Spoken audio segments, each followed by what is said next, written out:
Bien, en esta clase revisaremos la fisiología y fisiopatología del sistema inmune.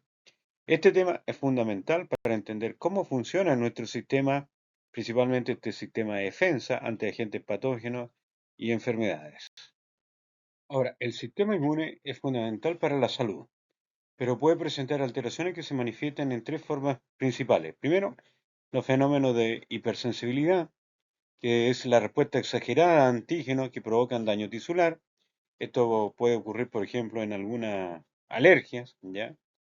Enfermedades autoinmunes, cuando el sistema inmune ataca componentes propios del organismo, como en el caso de enfermedades como el lupus o también podríamos hablar de la artritis reumatoide, y la inmunodeficiencia, que es un déficit en uno o más componentes del sistema inmune, ¿ya? Lo que aumenta obviamente la susceptibilidad a infecciones. Esto puede ser hereditario, por lo tanto genéticamente programado, o adquirido, como en el caso del VIH. Por lo tanto, es importante entender estos tres mecanismos de alteración del sistema inmune para poder identificar, prevenir y tratar adecuadamente estas condiciones. Las reacciones de hipersensibilidad ocurren cuando el sistema inmunológico reacciona de manera exagerada a un antígeno ambiental o propio causando daño al organismo, ¿ya? El antígeno que desencadena esta respuesta se llama alérgeno y por sí mismo suele ser inofensivo. Para desarrollar una alergia se requieren tres cosas principales. Primero, una predisposición genética, luego un primer contacto con el alérgeno, lo que llamamos sensibilización, y por último, una exposición posterior que desencadena la respuesta dañina. Ahora, las reacciones de hipersensibilidad, que son respuestas exageradas del sistema inmune a diferentes estímulos, pueden ser causadas por antígenos ambientales externos, como proteína de alimentos, polen, ácaro del polvo o medicamentos. También puede ser causada por autoantígenos internos, como componentes celulares, proteínas, elementos tisulares, hormonas, etc. Y existen cuatro tipos principales de reacciones de hipersensibilidad. Revisemos estos cuatro tipos de reacciones. Primero, la tipo 1, hipersensibilidad inmediata, mediada por anticuerpos del tipo IgE. ¿Ya? Eh, Segundo, ya, tipo 2, mediada por anticuerpos contra antígenos celulares. Luego tenemos la mediada por inmunocomplejo, que es la de tipo 3. Y por último tenemos la mediada por linfocitos T. Comencemos entonces con la hipersensibilidad tipo 1, también conocida como hipersensibilidad inmediata o alergia. Es una reacción mediada por anticuerpos tipo inmunoglobulina E, dirigida contra alérgenos específicos. Puede ser localizada o sistémica, y la predisposición a estas reacciones se denomina atopia, y está determinada obviamente genéticamente. Los pacientes atópicos presentan títulos elevados de esta inmunoglobulina, la tipo E, y una mayor cantidad de linfocitos T helper 2, productores de interleuquina 4. ¿Ya? Esta reacción alérgica tiene dos fases. Primero, el reconocimiento del alérgeno por los linfocitos T, ¿ya? El T helper 2, y la producción de inmunoglobulina E específica, y luego la liberación de mediadores inflamatorios por los mastocitos activos. Como ejemplo de un alérgeno común, se muestra una imagen de un grano de polen, como lo que estamos viendo allí en la lámina en la parte superior derecha. Entonces, la hipersensibilidad tipo 1 se conoce como hipersensibilidad inmediata debido a su rápido inicio tras la exposición a un alérgeno. El mecanismo comienza con la exposición inicial que induce la producción de anticuerpo IgE y linfocitos B de memoria, ¿ya? En una segunda exposición, el antígeno desencadena una potente respuesta de anticuerpos y los linfocitos B se diferencian a células plasmáticas productoras de IgE. Estos anticuerpos, la inmunoglobulina tipo E, se unen a receptores en los mastocitos, lo que hace que se libere histamina y otros mediadores químicos como la heparina y algunos leucotrienos. Ahora, la histamina provoca broncoconstricción porque produce la contracción de la musculatura lisa en los bronquiolos, vasodilatación, relajación de la musculatura lisa a nivel vascular y aumento de la permeabilidad vascular, lo que lleva a edema, ¿ya? Los antihistamínicos bloquean el receptor H1, inhibiendo los efectos de la histamina. Bien, la hipersensibilidad tipo 1 es una reacción alérgica que ocurre cuando el sistema inmunológico se sensibiliza a un antígeno determinado, ¿ya? Este proceso comienza con la exposición inicial a un antígeno, lo que lleva a la producción de IgE Y estos anticuerpos IgE se unen a receptores en la superficie de los mastocitos y también de los basófilos, ¿ya? En una exposición posterior, el mismo antígeno, este se une a los anticuerpos IgE, activando los mastocitos y a los basófilos. Esto provoca la degranulación de estas células y la liberación de mediadores inflamatorios como la histamina, prostaglandina y también leucotrienos. Estos mediadores son los responsables de los síntomas característicos de la reacción alérgica, como la hinchazón, enrojecimiento, picazón y dificultad también respiratoria. Bien, veamos las fases de la reacción alérgica. Tenemos la fase de sensibilización, donde hay un primer contacto con el alérgeno. Aquí ocurre la presentación a linfocitos T, diferenciación a Th2, producción de IgE, ya por parte de los plasmocitos. Viene una fase inmediata, que es minutos tras la reexposición, va a ocurrir la degranulación de los mastocitos y de los basófilos, con liberación de histamina, heparina, leucotrienos. Finalmente viene la fase tardía, 4 a 8 horas después, donde hay reclutamiento de los eosinófilos que traen la histaminasa en sus gránulos para detener la reacción. Vamos a encontrar basófilos y linfocitos Th2. Ahora, como ya hemos mencionado, la fase de sensibilización es el primer contacto con el alérgeno, en donde el sistema inmune produce anticuerpos, lo que estamos observando en esta primera fase, ya la fase de sensibilización. Aquí vemos el polen, cómo entra en contacto con un linfocito B, que es una célula presentadora de antígeno, y lo procesa y se lo presenta a Th2 para que éste a su vez active al linfocito B, se transforma en plasmocito, se diferencia y comienza la secreción de IgE, la cual se va a unir a algunos receptores de los mastocitos y de basófilos. Después viene la fase inmediata. Minutos después de la reexposición de los mastocitos se activa la liberación de los gránulos, ¿cierto? Que tienen heparina, histamina, leucotrieno, tromboxano, etc. Finalmente la fase tardía, que va después de las 4 horas, en algunos libros dice después de las 2 horas también, 2 a 20, lo importante es que va entre 2 y 24 horas, y se reclutan más células inflamatorias, ¿ya? Y aquí aparecen, como ya lo hemos mencionado, los eosinófilos con la histaminasa necesaria para determinar una detención de esta reacción proinflamatoria. Bien, veamos las manifestaciones clínicas de la hipersensibilidad tipo 1. La hipersensibilidad tipo 1 se manifiesta clínicamente a través de una serie de síntomas característicos. Tenemos los ahones o ronchas, que son las manifestaciones cutáneas más típicas asociadas a edema local y eritema, ¿ya? Otros síntomas comunes incluyen, por ejemplo, el aumento de la mucosidad nasal, la rinorrea, prurito o picor intenso, estornudos en salvas, muy rápido, ¿cierto? Irritación conjuntival, ¿ya?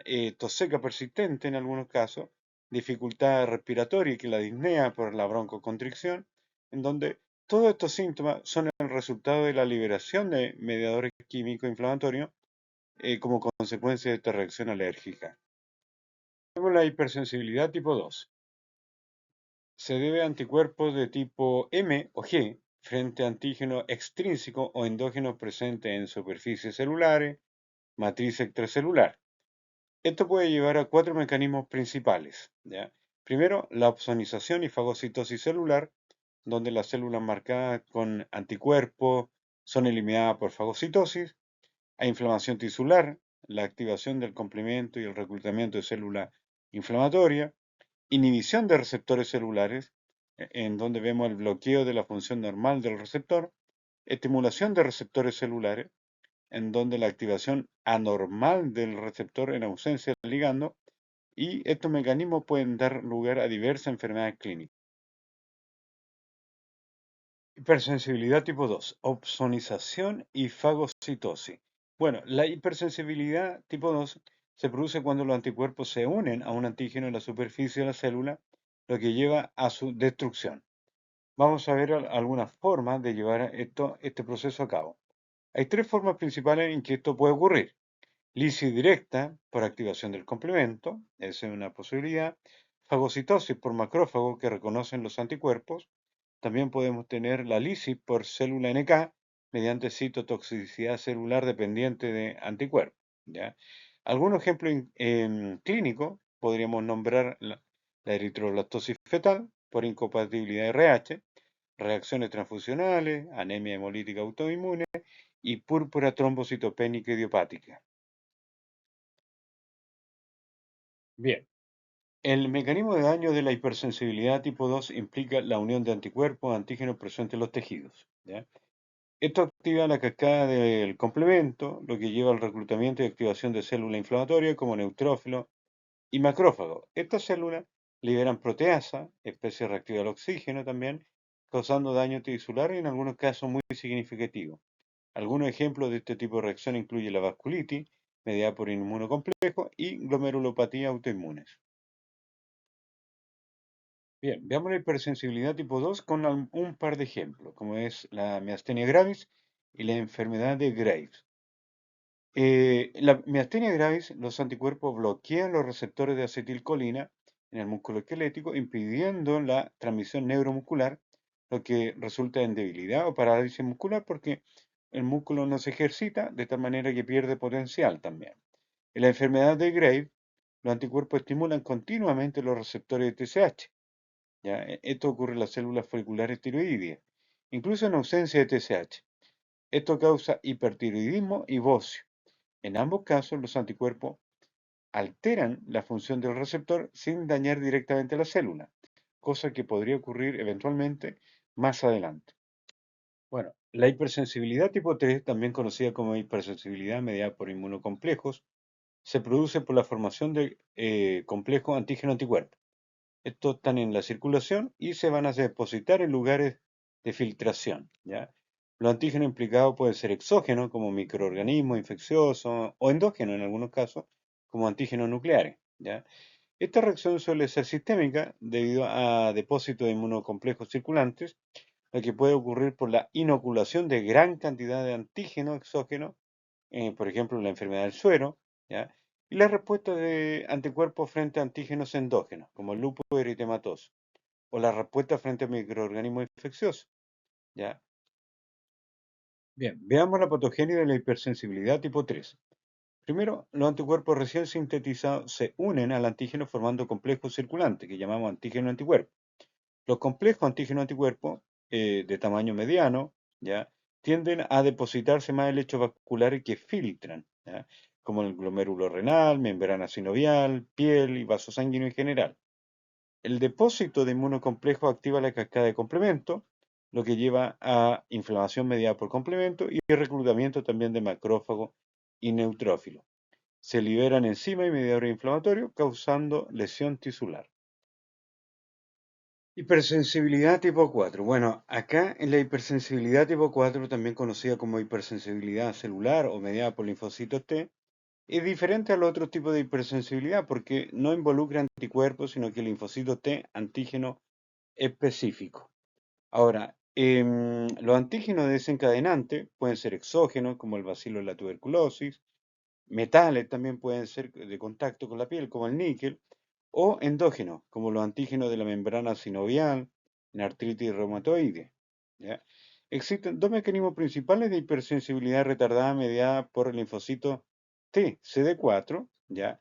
Y la citotoxicidad directa mediada por el linfocito T, CD8.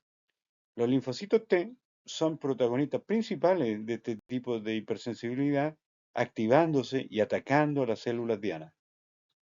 Ahora, la hipersensibilidad tipo 4 entonces es una reacción inmune retardada mediada por linfocitos T, CD4, lo que estamos viendo en esta lámina. El proceso se inicia con la presentación de un antígeno por una célula presentadora de antígeno, ya a un linfocito CD4 helper-1. ¿Ya? El linfocito T CD4 activado secreta interferón gamma, una potente sustancia química activador de macrófago, y el interferón gamma amplifica la respuesta inflamatoria de varias maneras. Primero, activa aún más a los macrófagos, aumentando la expresión de moléculas MHC2 para mejorar la presentación antigénica. Induce la producción de citoquinas proinflamatorias como TNF-alfa, interleuquina 1, aumenta la secreción de interleuquina 12, lo que a su vez amplifica el proceso TH1. Y en resumen, lo que estamos viendo acá, que esta reacción inmune retardada implica la activación del linfocito TCD4 positivo y macrófago generando una respuesta inflamatoria amplificada. Bueno, hablemos algo sobre los granulomas. ¿Qué son los granulomas? Es una estructura inflamatoria crónica que se forma cuando el sistema inmunitario no puede eliminar completamente un antígeno. ¿Ya? Los principales componentes del granuloma son los macrófagos activados, ¿ya? Célula gigante multinucleada formada por la fusión de macrófagos, linfocitos T y fibroblastos de la periferia. ¿Ya? Estos son los componentes del granuloma. La función principal del granuloma es contener y aislar agentes patógenos que no pueden ser eliminados, limitar la diseminación de la infección y aislar agentes principalmente antigénicos persistentes. ¿Ya? Este proceso de formación de granuloma es característico de la hipersensibilidad de tipo 4, también conocida como hipersensibilidad retardada. La artritis reumatoidea es un ejemplo de una enfermedad mediada por hipersensibilidad tipo 4, donde los antígenos en membranas sinoviales articulares provocan una destrucción articular progresiva. La esclerosis múltiple también es una enfermedad mediada por hipersensibilidad tipo 4, donde hay una respuesta inmune contra la proteína de la mielina en el sistema nervioso central, causando desmielinización. La diabetes mellitus tipo 1 es otro ejemplo donde hay una destrucción de las células beta, ¿ya? Mediada por este tipo de respuesta inmune. La dermatitis de contacto es una reacción de hipersensibilidad tipo 4 frente a metales, al látex y otros alérgenos de contacto. Por último, la psoriasis es una enfermedad inflamatoria crónica de la piel, también mediada por este tipo de respuesta inmune, aunque el antígeno específico no se conoce. Bien, revisemos ahora la citotoxicidad mediada por linfocitos CD8. Estos linfocitos citotóxicos son el principal mecanismo de respuesta inmunitaria frente a infecciones virales, células tumorales y el rechazo de trasplante. ¿Ya? El proceso se inicia cuando los linfocitos T y CD8 reconocen antígenos presentados por proteína MHC clase 1 en la célula diana. ¿Ya? La lesión inducida por los linfocitos citotóxicos provoca apoptosis o muerte celular programada a través de la vía más bien extrínseca. ¿Ya? Cuando el antígeno no puede ser eliminado, se produce inflamación crónica y destrucción tisular, como que ocurre también en la hepatitis crónica por virus. ¿Ya? Entonces, los linfocitos T CD8 ejercen su acción citotóxica mediante la liberación de perforinas, gran enzimas y la interacción Fas-Fas ligando. Bien, trastornos autoinmunes. Los trastornos autoinmunes son aquellos en los que el sistema inmune ataca componentes propios del organismo. Esto se debe a una interrupción en la autotolerancia, es decir, el sistema no reconoce lo propio, ¿ya? Estos trastornos generalmente están mediados por reacciones de hipersensibilidad, suelen ser el resultado de una combinación de genes predisponentes y desencadenantes ambientales también. Entonces, aquí podemos ver que puede haber algún desencadenante como infecciones, ¿ya? Los mecanismos principales de autoinmunidad incluyen tolerancia o regulación defectuosa de la respuesta inmunitaria, exposición anómala de autoantígeno tras daño tisular, activación de linfocitos mediada por inflamación y mimetismo antigénico donde gérmenes tienen antígenos similares a nuestro propio antígeno, por lo tanto son atacados. Las inmunodeficiencias, bueno, son déficit de la función del sistema inmunitario que compromete la capacidad de defensa del organismo.